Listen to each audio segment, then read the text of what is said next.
অবশেষে বাড়ি ফিরেছেন রাইফেল শুটার দময়ন্তী সেন। প্রায় 48 ঘন্টা কোথায় ছিলেন তিনি? স্বাভাবিকভাবেই তা নিয়ে চলছে জোর কাটাছেঁড়া। তারই মাঝে প্রাথমিক তদন্তের পর চাঞ্চল্যকর তথ্য পেল হাওড়া সিটি পুলিশ। তদন্তকারীদের দাবি, শনিবার ভোরবেলা হাওড়ার রামকৃষ্ণপুর ঘাট থেকে দময়ন্তীকে পাওয়া গিয়েছে। দময়ন্তীকে বাড়িতে কাছে পেয়ে একেবারে পরিবারের লোকেরা তারা কান্নায় ভেঙে পড়েছেন। পাশাপাশি পুলিশ জানান, বাড়ি ফেরার আগে একাধিক জায়গায় তিনি ঘুরে বেড়াচ্ছিলেন। দিন কয়েক ধরে পড়াশোনা এবং খেলাধুলো নিয়ে চাপে ছিলেন। তার ফলে ক্রমশ বাড়ছিল মানসিক উদ্বেগ। সেই কারণেই নাকি বাড়ি ছেড়ে আচমকা নিখোঁজ হয়ে যান দময়ন্তী। মেয়ে বাড়িতে ফেরায় স্বাভাবিকভাবে খুশি পরিবারের লোকেরা।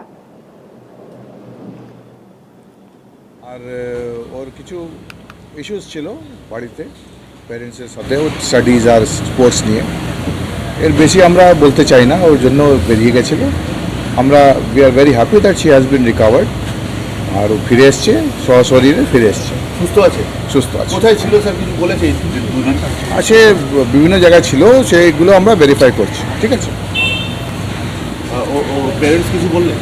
হ্যাঁ, ওর প্যারেন্টসের আছেন, ওর প্যারেন্টসের সাথে আছেন। এখন ওনাকে এখন কোর্টে প্রডিউস করা হবে। ঠিক আছে। কোথা থেকে পাওয়া গেল? ফিরে এসছে আবার এখানে, হাওড়ায় ফিরে এসেছিল। নিজেই ফিরে এসেছে। Thank you. যথেষ্ট হেল্প করেছে এবং মানে 24 ঘন্টা আমাকে প্রত্যেকটা ট্র্যাকিং দিয়েছে। মানে ও কিভাবে কোথায় যাচ্ছে, কার সাথে কথা বলছে।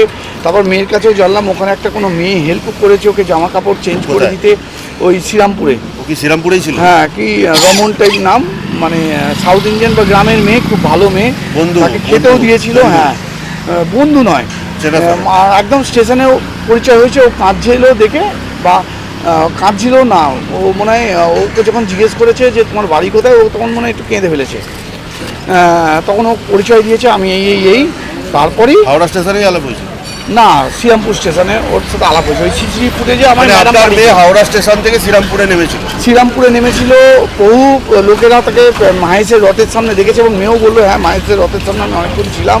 আমি শুধু হেঁটেছি, মানে রাস্তার পর রাস্তা আমি হেঁটেছি। এবং ফিরে আসেই কিন্তু ও প্রথম কথা বললো, বাবা আমি এই খেলাটা খেলবো, আমার ভুল হয়ে গেছে, আমি এই খেলাটা খেলবো। এখনও আমাকে একটাই কথা বলছে, বাবা এই খেলবো। আমি অ্যাসোসিয়েশনেও জানালাম, হাওড়া রাইফেল ক্লাবে জানিয়েছি, জয়দীপ কর্মকার স্যার যিনি অলিম্পিয়ান তাকেও জানিয়েছি যে স্যার যা হোক করে আমার মেয়ে যখন চাইছে নিজে থেকে যে এই খেলাটা খেলতে, ও খেলুক।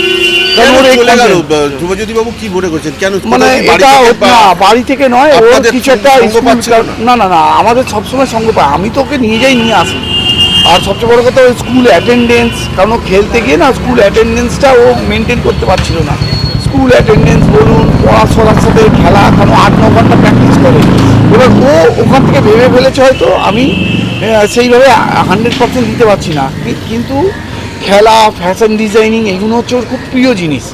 কোনোভাবে আমার মনে হচ্ছে যে ও হয়তো ব্যালেন্স করতে পারিনি, বা ওর স্ট্রেস নেয়নি, বা ফ্রি হতে গেছে। ফ্রিটা আমাকে বলতে